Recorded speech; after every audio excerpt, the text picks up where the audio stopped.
This is from the website thewaythetruthandthelife.net.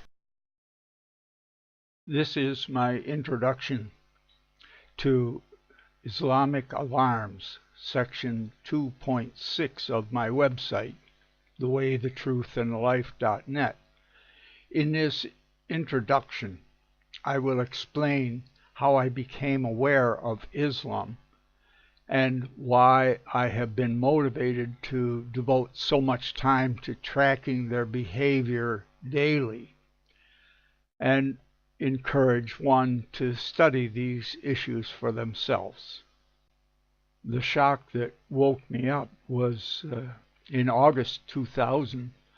I was in Moscow to get married when Islamists blew up the metro, that's their subway, murdering a whole bunch of people. And that brought my wife's attention to the things that she had experienced growing up in Armenia and the history of her Malakani Russian home church people, what they had experienced in the 1800s and early 1900s with Islam.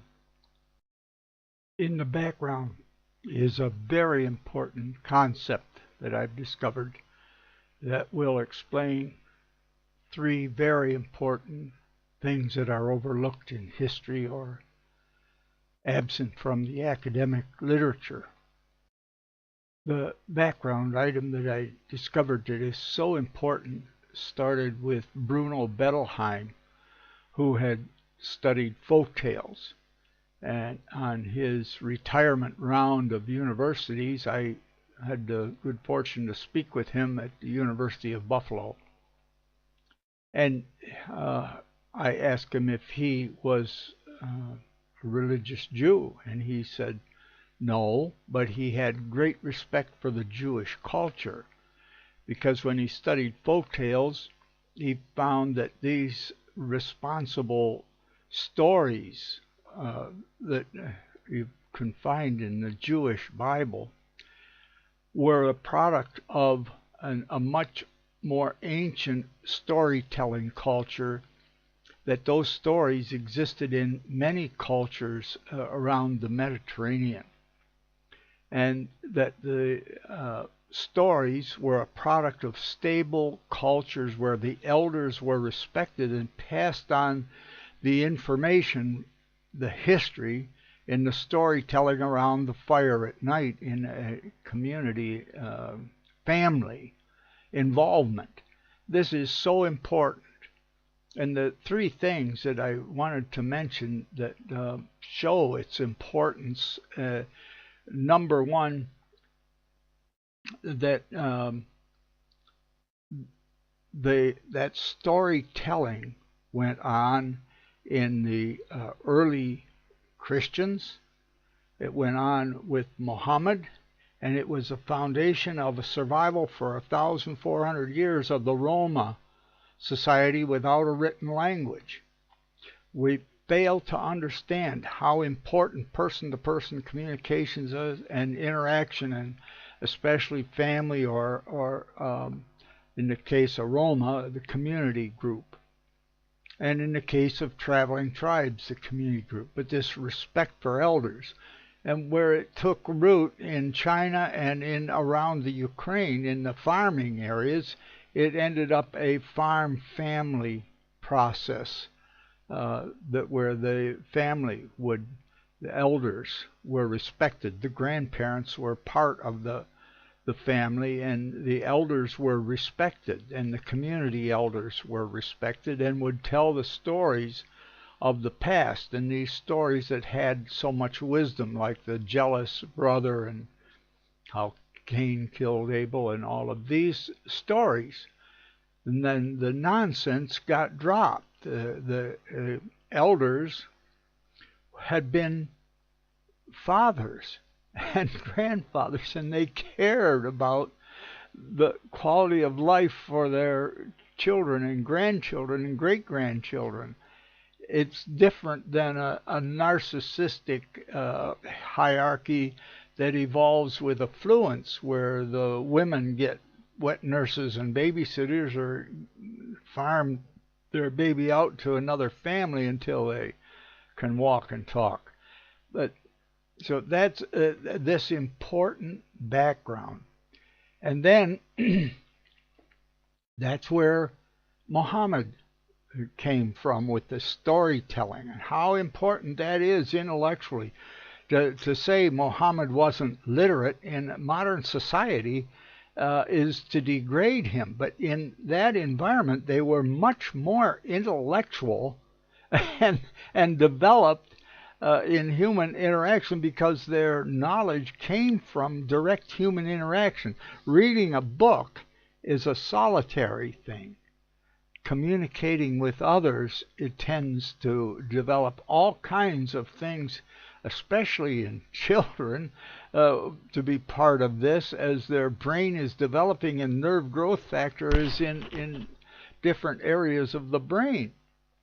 So you have Muhammad from a storytelling culture memorizing the Quran, and that came from the Jewish culture. He was a camel caravan leader across the Arabian Peninsula and into Europe, and would take Jewish merchants on their travels with their trading. And he learned the Jewish Bible from the storytelling culture of the Jews. The same thing happened going on to Egypt and Ethiopia. He learned the infancy Gospel of Thomas, and that shows up in the Quran, where Jesus made mud birds and flew on them, and they flew away. And as I mentioned, the Roma, they were escaped from Islamic devastation in India and Pakistan between 900 and 1100, and went to Christian farm areas in the what's now Turkey and around the Black Sea and into Europe, and traveled amongst the Christian farmers for over 1,000 years, kept their language and their culture without a written language, because there was this family and community interaction. So that's we have Muhammad and the Roma there. An important thing, Turkey, the Muslims have murdered all the Christians or forced them into conversion. It was the Byzantine Empire. It was Armenia at the time of Christ, and was ruled by Greece and then by Rome. But in earlier times, that had dominated, but it was still a people with their native language. And now the native language of the Byzantine Armenian area, it's all Turkish now, because they've murdered all the other speakers. Greek too. But getting back to this professor in Turkey, published a book, Early Christianity Around the Black Sea, which opened up a whole new thing when you study that this was farm families with a storytelling culture, Christian culture that ran into trouble with the organized worldly church all the time. But the Goths then invaded and became home Christians also, with a storytelling culture. And that's a whole nother thing. The original Norse, if you look at the mammoth homes in the Ukrainian area where the rivers come down, and the Don River and all them, I like to mention that because that's where my first name comes from, Great River. But at any rate, the what we call Vikings, and there are other names for these Norse people, they were originally from that area around the Black Sea. They had a storytelling culture. Elders were respected. That wasn't an alien thing for the Norse to come down those rivers. That was nothing new historically. It's just they didn't have a written language to tell you about it. But and the Vikings were a later development, and affluence destroyed the storytelling culture, and end up with the written language and children in school rather than learning from their grandparents sitting around the fire at night. But that Muslim professor in Turkey discovering early Christianity around the Black Sea, that was a storytelling culture that never died. It became corrupted over and over as the Goths became more and more powerful in the area, and in fighting with the Catholic Church and becoming involved with, and then they ended up with a written Bible that they didn't need the storytelling anymore. And these things tended to corrupt as the way the worldly Christian church was corrupt. A matter of reading the Bible, and Christ was killed to do away with the priesthood so people could talk to their source of existence, and they reestablished a priesthood. You got to come and we'll pray for you and give us your money. And by the way, that 10% was back when the priests were the government, and the 10% was your taxes for the welfare system for your country at that time. Don't believe everything the worldly preachers tell you about owing your 10%. That has nothing to do with this Christianity I'm talking about, that from Peter and his wife, from Andrew and maybe his sister, and from Paul, all preached in that area that spread into the Black Sea, and the farm areas where the farm family storytelling culture gave life to the Spirit of Christ, because the Spirit of Christ has to do with a higher level culture. The Jewish foundation is Abraham, don't sacrifice your children. And then Moses, a general law that everybody has to answer to their source of existence, and even kings and pharaohs need to be executed if they murder, that nobody has a license to murder. But execution is not murder. That's getting rid of what destroys a healthy culture. So going on from that, the Christianity of this home storytelling culture went on with the Goths into Europe, and of course the aristocratic Goths and lords and landlords that they made for themselves were corrupted with worldly church, and they wanted the recognition of Rome at some point and all these kinds of things. But that is really the source of, like the Amish and the Malakani. They like to say it was a rebellion against this Roman Catholic Church or the Byzantine Catholic Church or the Syrian Catholic. That's nonsense. Christianity is an idea of what Christ said. What must I do to be a worthy human being? What must I do in the sight of my source of existence to be a worthy human being? And what was the answer? It was to care. Care about others like you care about yourself. And we know that predestination, that's in the Bible. It tells you about that. What it means is you were predestined. Your ability to care depended on something you had no control over. It was in your mother's hands, and whether she was willing to give you that mammalian or able to. A woman raised in daycare is not able to give that animal level bond. Anybody who works with mammalian husbandry knows this, that you need to have mothers that were well cared for by their mothers. If you take a puppy away from its mother too soon, it doesn't know how to be a mother on the mammalian level.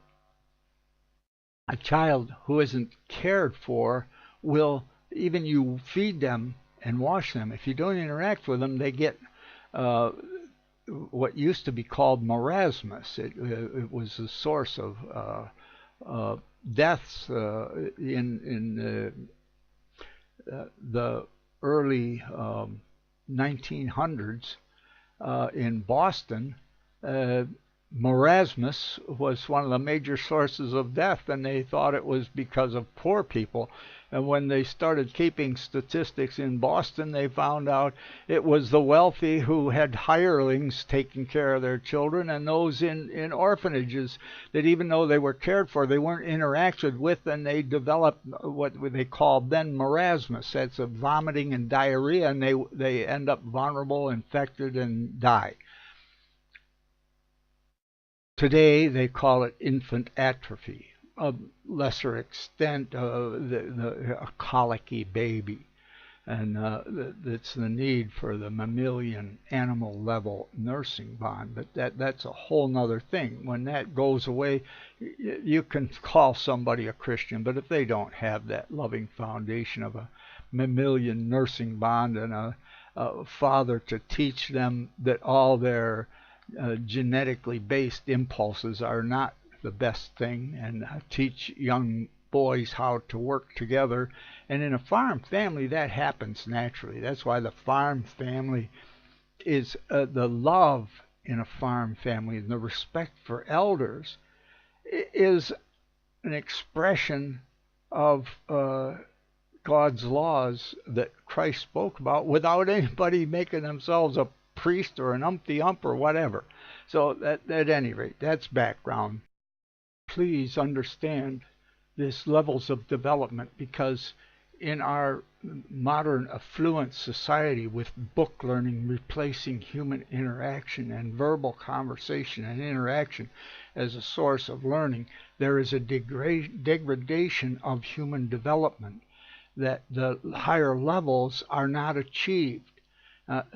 The levels are this.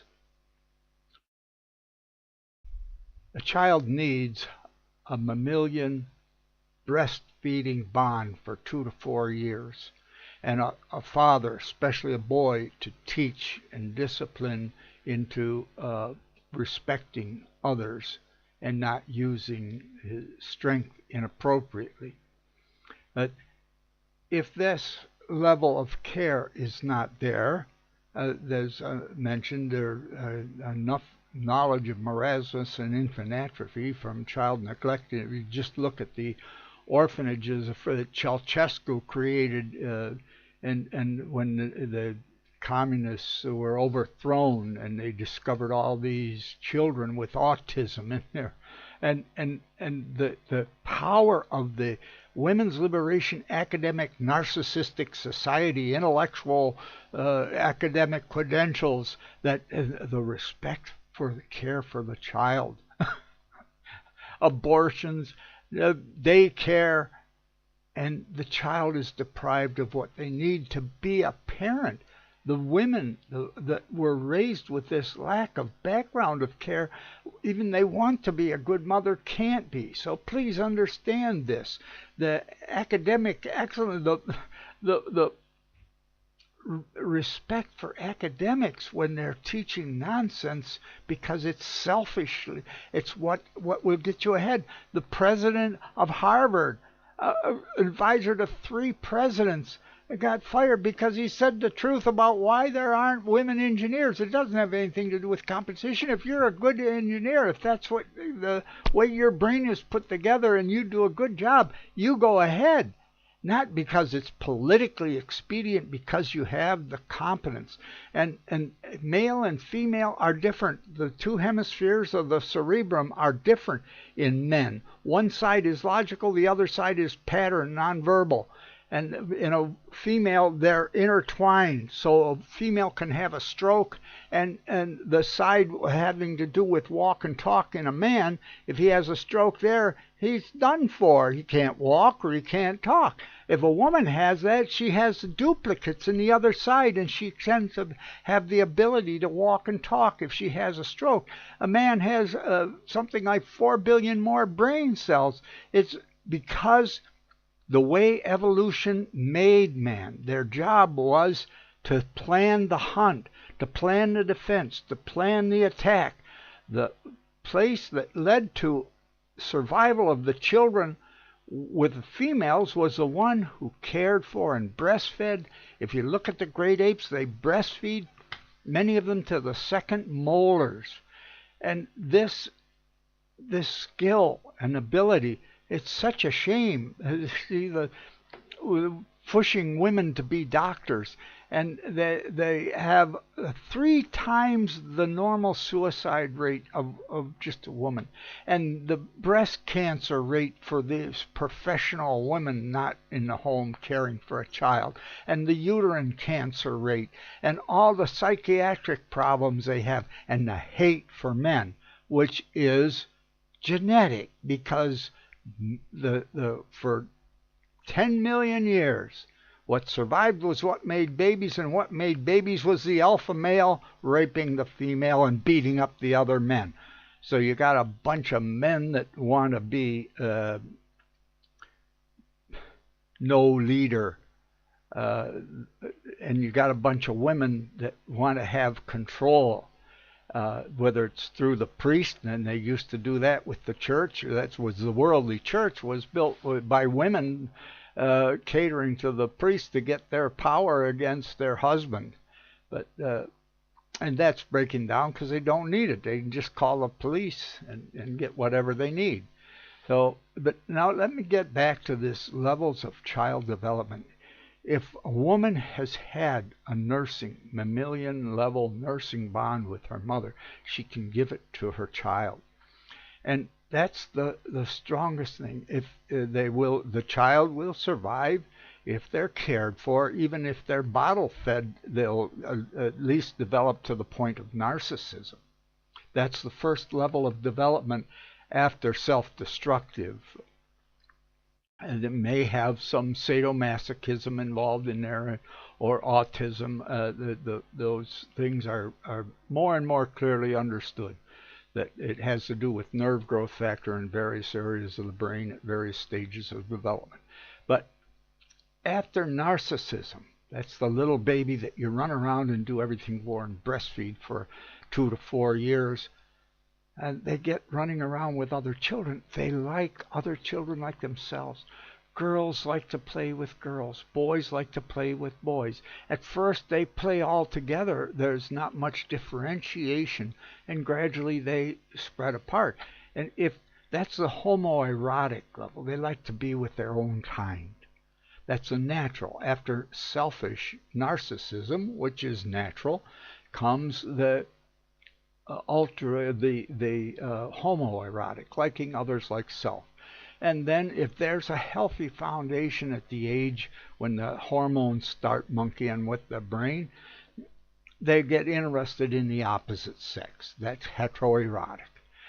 To teach children to get involved in homosexuality, or even talk about it when that's just let them be children. Yes, boys like boys and girls like girls.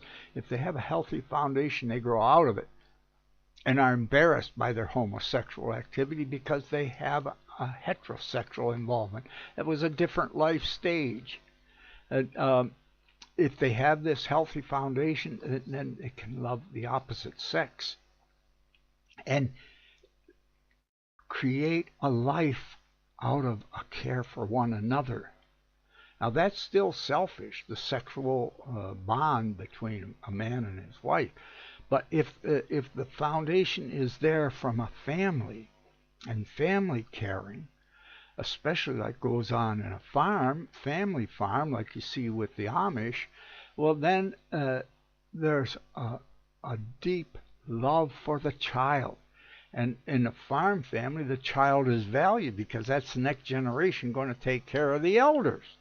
So they're valued, and they're part of the work team. And if you raise 3 children, they love to work with you. If you let them, here raising a granddaughter, she's now going to be 5, how she loves to help.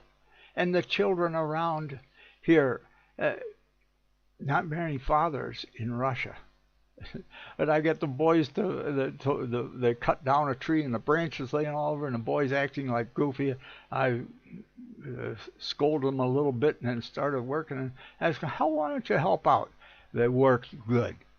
It's too bad they don't have more fathers in Russia. That's a whole other thing, the breakdown of the culture with communism and women's liberation and the Kolhodnitz women out on a job rather than caring for the children and children in daycare. The communists valued children, but they didn't understand how important the nursing bond, maternal nursing bond was, and they put them in early daycare, which destroyed the human development to the higher levels, because this level of caring for children, for men here, they're raised by their mother. They don't have a father. Functionally, totally in many cases. The same thing going on, especially in the black community in America. No fathers.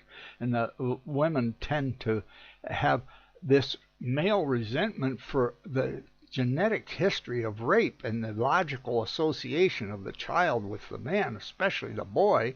And you got a bossy Russian woman for your mother. But whether she's black or white or red. But that's another thing. It's the stages of development. If they've had this caring foundation, that they care for one another and have a child, and that's the first level of unselfish love. It's so important, and it's so broken down today. I had a son-in-law come after he learned that his wife had cheated on him, and he was leaving his wife, and he stayed with me overnight, and he said, no, I'm going to go back because I'll lose my children if I divorce her. And I got men living beside me, same thing, what they put up with just to be with their children. And the power of women's liberation, the arrogance, the narcissism because they weren't cared for, the genetic hatred and resentment for that built up over the millions of years of rape by the alpha males, and the logical language. The reason that the great apes care for their infants and the female humans don't is because the great apes don't have logical reasoning ability, and they don't associate the child with the violent rape. They go on and breastfeed to the second molars many times. So, but for those who have the ability to care for their children, then the child goes out into the world, and there's a care for the world, statesmanship. Now, as far as how to choose a good government, it's very simple. The ones who have, it shouldn't be a man or a woman, it should be a couple, and the man the spokesman.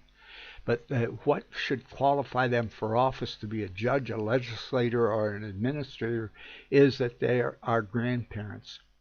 And the proof that they're worthy to run for the office is that their children turned out well and their grandchildren turned out well.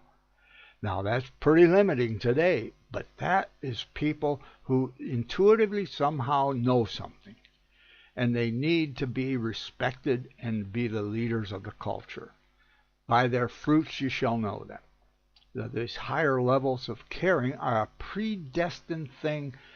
Early brain growth development before you can walk and talk determines the ability of to go beyond homosexuality. No, it's not strange that we've got a bunch of narcissistic, selfish people. Look at me, look at my art. They call it culture.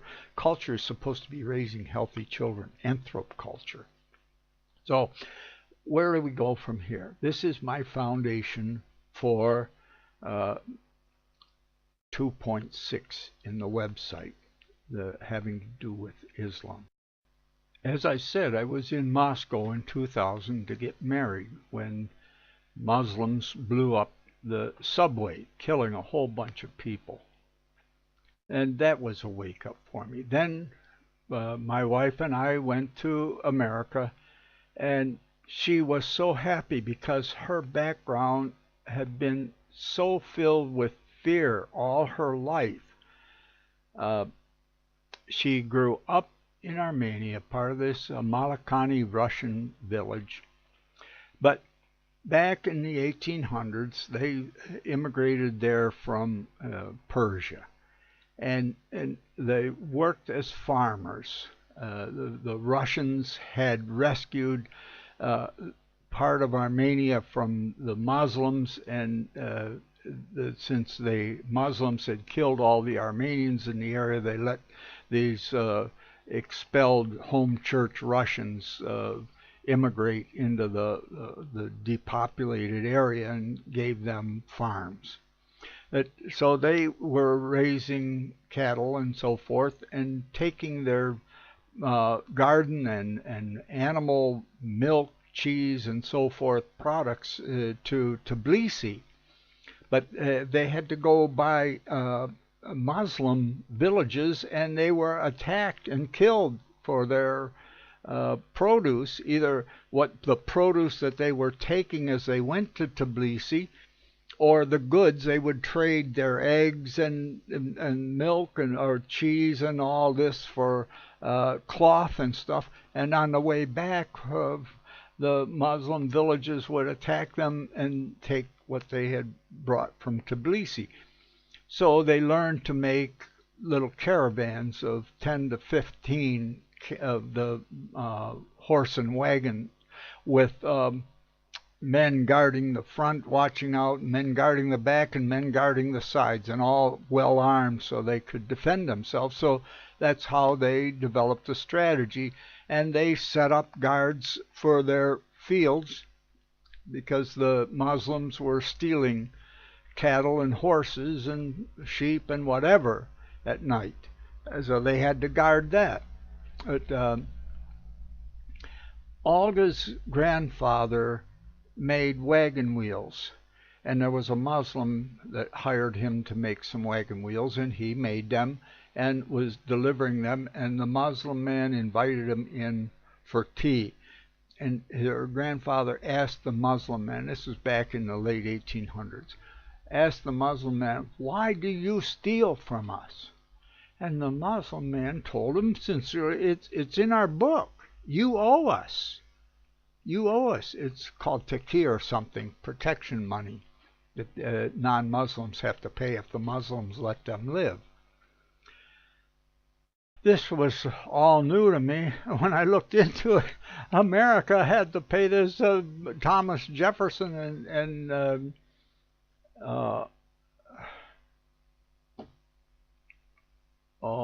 Thomas Jefferson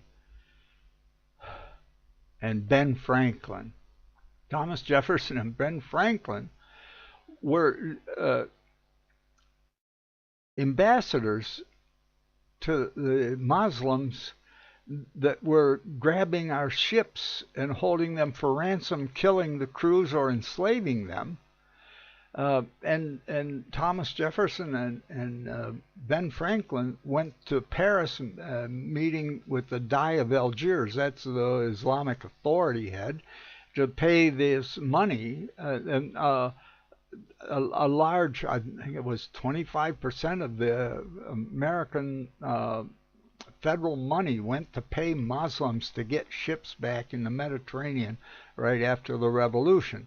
Before that, they flew under the protection, and both France and England were paying money to the Muslims to let their ships go without being captured.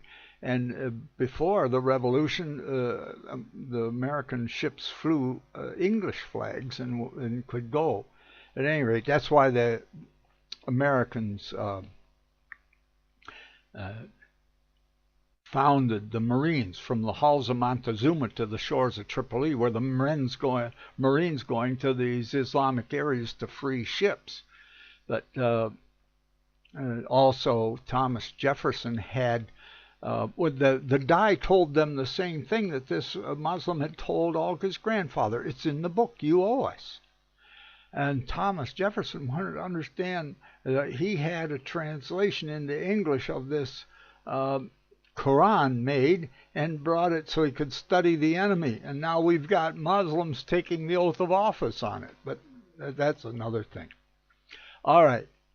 So this background, my wife, when we came to America and they blew up 9/11, it just, because in 1915, when the Turkish Muslims were killing all the Armenians, the Turkish Muslims came across the river. They had killed a whole city of Armenians, driving them over the cliff. And they came over the river looking for any Armenians that had escaped, and there were a couple came to the Russian village. One went up in a grain tower, and Olga's grandmother put one in the potato cellar. It was a thing under the kitchen floor that you lifted up and they could go down in, and they hid him under there. And the Turkish Muslims came looking for Armenians, and they went and murdered the one in the grain tower. The one in the potato cellar survived, and Olga knew him and his family. And he had some sickness. They used to help the family quite a bit, but that's a whole nother thing. So here's part of the background again of getting aware of Islam. Why get aware of Islam? And now the next thing I want to talk about is where this fits in the context, because not everything about Islam is bad, and I will give a framework where that fits. There is a genetic background here that the cause. Steven Pinker in his TED lecture gave me some insight, and I was prepared to learn that. I'll give you the background of that. I grew up next to the Tuscarora Indian Reservation and knew Indians all my life, and the Indian culture that was there on the reservation. That all this hate for Europeans being preached even in the liberal colleges, and the books with this stuff, that when I looked into it, much of it was false. Projection in the bad white people or something like that. And when I looked into it, I discovered that the neuter tribe, when the French priests came with nothing, the neuter tribe converted to Christianity. The story of Christ and the love that they had in there, that they were between the Hurons and the Iroquois, and they were a neutral tribe. That's why they gave them the name neuter in English. But come to find out, the Iroquois were savages that were cannibals, and they killed these two priests, cut meat off their legs and ate it while they were still there bleeding to death. They'd cut the tongue and lips off from one of them because he kept preaching Jesus. They had him tied to posts and torturing them. And the Iroquois tribe exterminated the neuters. That tribe that lives there in the neuter territory, the Tuscarora Reservation, is not the original people. They murdered all the original people, these wonderful what do you call them, noble savages. And so when Steven Pinker, I saw what he gave the background of hunter-gatherers going back more than 10 million years, as humans come out of the jungle and develop logical speech and ability to run and chase the animals on the grassland. One of the big problems was inbreeding. There were small tribes, and the inbreeding destroyed them. You can see that in the genetic damage to the aristocracy in Europe. The Queen has some cousins that are totally disabled genetically. But the inbreeding, and then there's a big problem of that in the Alps, in the isolated communities in the Alps. But at any rate, this inbreeding degraded a tribe, and the tribes whose men attacked another tribe and killed the men and took the young women, they had stronger genetics. So this was a survival thing. One of our source of existence, one of the basic laws of our source of existence is what has babies is what makes the future. And I was surprised. I thought man against woman or something like this, but it's more complicated than that. I had two very good friends who worked to make it a safe and sane world, dealing with corrupt administration in the high school and public school system that I taught in. But they were both of a background that was against any authority. After my first wife divorced me, took my home and 3 children and income, I was roommates with one of them, who confided in me that he had been an anarchist before, but he was socialist communistic now. They both were very intelligent men. They both have received their PhDs from the University of Buffalo now, and are retired teachers from that school. But John's thesis had to do with Nietzsche and postmodernism. That's available on my website. What is this anarchy? What's that have to do with it? And that, I had a wake-up call. It helps me understand Islam and women's liberation, and where my friends and a lot of men who are in support of socialism or anarchy. And the insight came when I discovered that anarchy fits in very well. It has to do with the genetic nature of the alpha male and the other males. The alpha male dominating and the other males being in subjection just as much as the women are, for the most part. These anarchists, many men are anarchists, and they work together with homosexual and women's liberation against authority, is because genetically men have been dominated also. It's the alpha male, the Islamo-fascist head, that is also the idea of having someone in authority that you can trust. So important when dealing with emergencies. But here's the spectrum. Alpha male on one side, capable of many things, but dominating and in control. And on the other side, the manipulative female, who goes along to get along and says whatever she needs to do, and is actually attracted to the invader. Because the women that were attracted to the invader were the ones that tended to have babies. That's why the white boys, they're not the invaders. It's the black boys that are the invaders, and the white girls like them. It has nothing to do with black and white. The black boys are the invaders in the white culture. When you take the Japanese invading China, they had no problem getting young Chinese. The Americans invading Japan, no problem getting young Japanese. This is normal, that the young women are attracted to the invader. It's because that's a genetic trait. Oh, at any rate, we have this spectrum.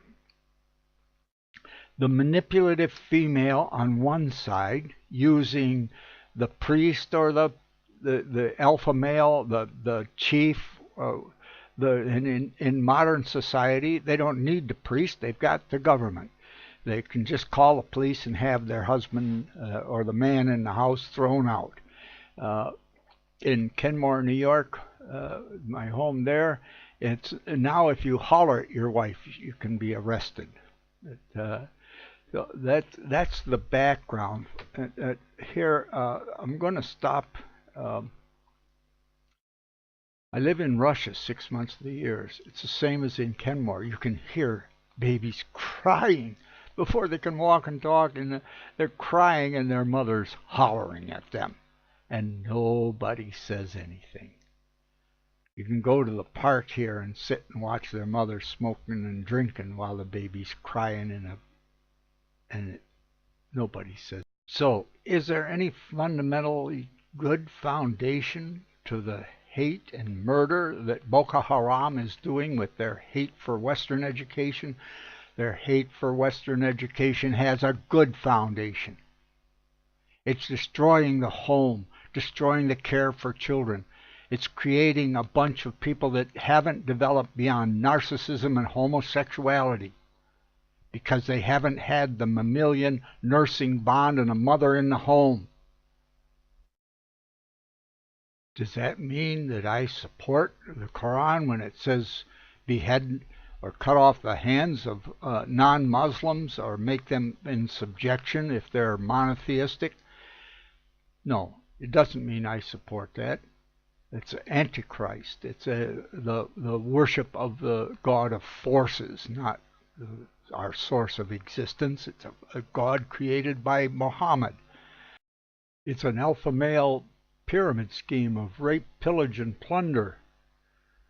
And, the idea that we need an alpha male in a time of emergency that attracts a Hitler or a Mussolini or a Muhammad, that is normal. The alpha male, everybody looks for somebody to lead them. And I like what our home church, the overseer for South Korea, was about. He's retired now. This is about 5-6 years ago. Get together in Moscow. He was there, and I had opportunity to visit with him, and he's aware of these problems going on in the breakdown of society due to Western culture corrupting the home, the same thing that Muslims worry about. But his take was that our source of existence will eventually cause us to bring a benevolent dictator into power to straighten things out. That might be nice if somebody really took the trouble to understand autism and the need for quality mammalian female mothers and quality mammalian male fathers and men working together and training young men, and women working together training young women, and building healthy homes and families where elders are respected, and there's a storytelling part to there's actually look at the data on families that have family meals together. There's so much healthier outcomes for the children. We need this fellowship in the family and ways of reinforcing it, and having a mother in the home is a big part of it. I know that will make this video laughed at, but it's the truth. And the truth is coming after you. It's going to destroy this decadent Western culture. And I just pray we can work together and that Muslims can get away from this theocratic pyramid scheme murdering cult, and that we can work together to bring some leaders that will, and as I said, what Jesus taught, by their fruits you shall know them. We need to have a man and a woman, not a man, but a man and a woman with the man as spokesman, and by their fruits you shall know them. We need to choose judges and legislative representatives and administrators that are grandparents that have raised healthy children and grandchildren by their fruits. If their children are criminals and divorcing and having abortions, they're not eligible for office. I don't mean that other people shouldn't have the right to just go on, but let's get some good leaders that make good laws that protect the home and family and protect children, protect the next generation. I'm going to quit this now with the final thing. Look, if you look at the reality of the Earth, that it has survived. If you look at the moon and the other planets, you can see the space junk and planets colliding, and the lifespan of some solar system like ours is 10 billion years. It's over halfway, but that a stable environment with liquid water existed for in the order of 5 billion years is unbelievable. We need to develop the ability to work together to get into outer space before this some comet comes and destroys the Earth, or the sun has a conniption and destroys the Earth, or any number of things. It's a miracle. It's beyond expectation that liquid water would exist for 5 billion years, that evolution could take place. So let's get on with building the technology that we can build these space crafts. We need to make them big enough that they're a world on themselves, that they're a factory to build spacecrafts in space and find other worlds to populate. It's a no-brainer. It's purpose for existence. Let's start. And that I will go back to my motivation for the whole website. What's the purpose of existence? It's fellowship. You want to hurt somebody? Isolate them. Deprive a baby and you'll kill it. It'll die automatically, even if you feed and bathe it. If you don't interact with it, it'll die. You want to really punish somebody? Put them in solitary confinement. Yes, you can physically torture them, but their purpose for existence has to do with interacting with other people. So let's get on with the business of building a caring culture. I don't mean that we should be punishing people because they have homosexual preferences. As long as they don't corrupt children, that's and it's private, personal.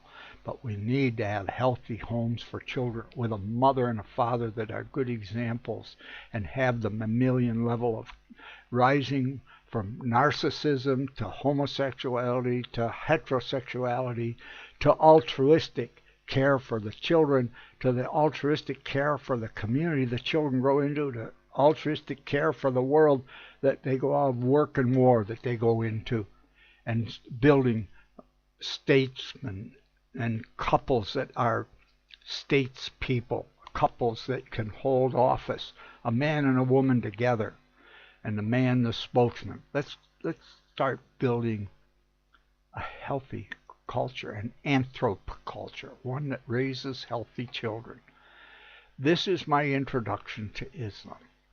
That I learned that it is a murdering theocratic pyramid scheme with the intent of world domination by alpha males. I have done my best to keep track. I'm tracking the murder of 3 young men in Turkey, and Erdogan has changed the laws and everything to cover up the murder. And the murderers have been left to go on home leave now. This is Friday, the 18th of April, 2014. Those 3 young men were murdered and tortured and murdered, and their throats slit, and the 5 murderers were caught at the scene. Look at how evil this is. But they're Muslim. If a Christian did that to him, look, the same thing happened in Indonesia. The man murdered, cut off the heads of 3 Christian girls on their way to school and walking through an orchard. And they let him go home because his wife was sick and he ran away, believe it or not. I believe in capital punishment for murderers. I don't mean out of hate. I mean out of rather than the ending up spending $100,000 a year and all this stuff because there is a genetic resentment of authority on the part of women and on the part of the men that aren't the dominating men, because they don't want to be dominated. They don't want anybody to have the authority to interfere with what they want to do. Let's get some sane government by their fruits you shall know them.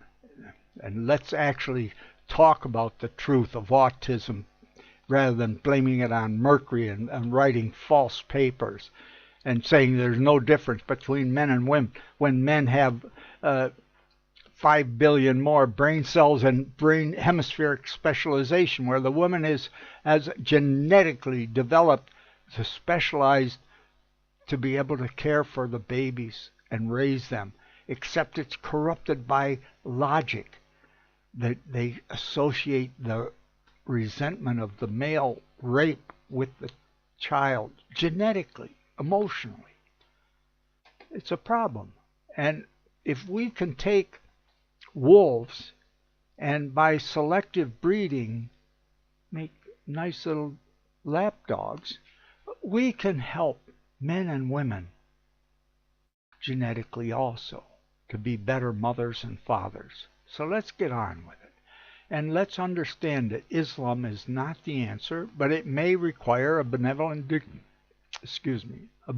dictator to get out of this mess.